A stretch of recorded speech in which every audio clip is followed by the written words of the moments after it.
نظرية الهرشة السبعة بتقول إن بعد 7 سنين من الجواز معظم اللي متجوزين حياتهم بتتقلب بعدها، وغالبا بتنتهي العلاقة بالانفصال.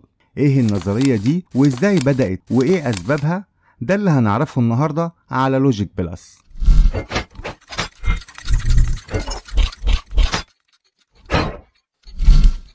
نظرية الهرشة السبعة أو The 7 Year Itch ظهرت لأول مرة سنة 1952 في مسرحية من تأليف الكاتب الأمريكي جورج إكسرود، وبعدها ب3 سنين تتنقل لعالم هوليوود وتتعمل فيلم بنفس الاسم من بطولة مارلين مونرو، والفيلم نجح واشتهر أكتر من المسرحية. الفيلم كان بيحكي باختصار عن شخص اسمه ريتشارد شيرمان، متجوز وحياته كانت مستقرة لحد ما قرأ كتاب لطبيب نفسي مكتوب فيه إن بعد 7 سنين من الجواز المشاعر بين الزوجين بتتغير، ووقتها الراجل غالبا بيدخل في علاقات تانية. والفكرة اللي في الكتاب شقلبت حياة البطل ودخلته في صراع نفسي ما بين إنه يخون مراته أو يفضل مخلص ليها، وطول الفيلم هو بيحاول يقاوم الأفكار اللي زرعها الكتاب جوه دماغه. الفيلم بعد نزوله السينما عمل حالة كبيرة من الجدل، لأنه كان بيناقش موضوع خطير وقتها وهو الخيانة الزوجية، وكان بيناقش نظرة الرجالة لنفسهم وإن عندهم صفات مثالية هتخليهم جذابين للستات، وكمان بيكونوا تخيلات غير واقعية عن فتاة أحلامهم اللي غالبا مستحيل يلاقوها في الواقع، لأن في الحقيقة مفيش حد مثالي. والعوامل دي كانت سبب إن المجتمعات تتأثر بأفكار الفيلم الغريبة، وبدأت فكرة هرشة السنة السبعة تتنشر بشكل كبير، وبقت بتعبر عن فكرة الملل في الجواز، وإن بعد 7 سنين بيحصل اختبار لكل المشاعر الرومانسية، وبيوصل المتجوزين لمفترق الطرق واللحظة اللي بيقيموا فيها علاقتهم، وكل واحد فيهم بيختار هو راضي عن العلاقة دي ولا الحب اللي ما بينهم اتبدل بالملل والإهمال. وأكيد دلوقتي بتسأل نفسك إيه السبب إن علاقة بدأت بالحب ممكن خلال سنين قليلة تنتهي بالشكل المؤسف ده؟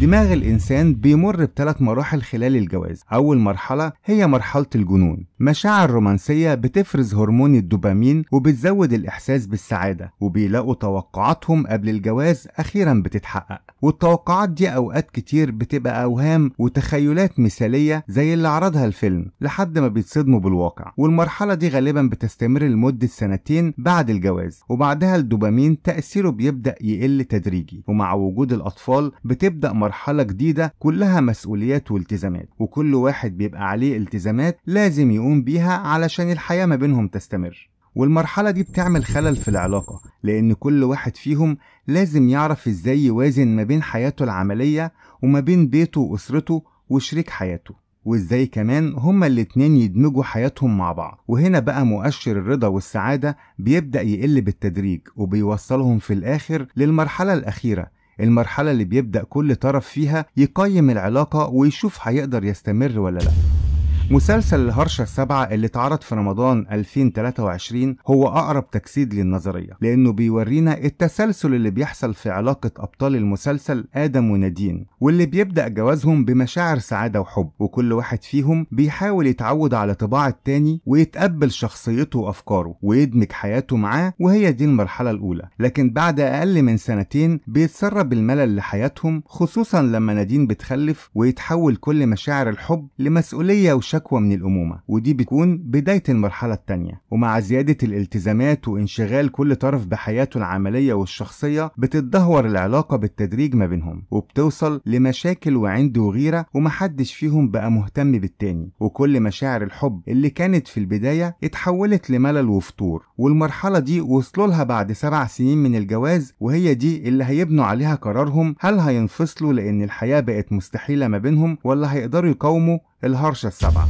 وبرغم ان الهرشة السبعة هي ظاهرة معروفة في مجتمعات علم النفس، لكن مفيش دليل علمي اكاديمي على وجودها، وكل الابحاث اللي بتتكلم عنها كانت نتيجة احصائيات بتقول ان اكبر نسبة طلاق بتحصل في مدة من 5 إلى 7 سنين بعد الجواز. منها مثلا دراسة نشرها المركز الوطني للإحصاءات الصحية في امريكا بتتكلم عن معدلات الجواز والطلاق سنة 1989 و1990 اللي وصلت فيهم عدد حالات الطلاق لأكتر من 2 مليون حالة. والغريب إن متوسط مدة الزواج في الحالات دي كانت 7 سنين وشهرين تقريبا. لكن المؤكد والحقيقي إن أي علاقة جواز ممكن يصيبها الملل في أي وقت، ومفيش جدول زمني معين بيحدد إمتى المتجوزين هينفصلوا عن بعض، وكل اللي عليك تعمله انك تحمي نفسك من الظاهرة دي. المتخصصين بيقولوا ان اهم حاجة ان الازواج يحافظوا على الاحترام ما بينهم مهما حصل بينهم من خلافات ومشاعر سلبية، وهو اللي هيحافظ على علاقتهم وهيسيب الباب مفتوح لحلول كتير، وده هيقلل من اثار الهرشة السبعة. والاهم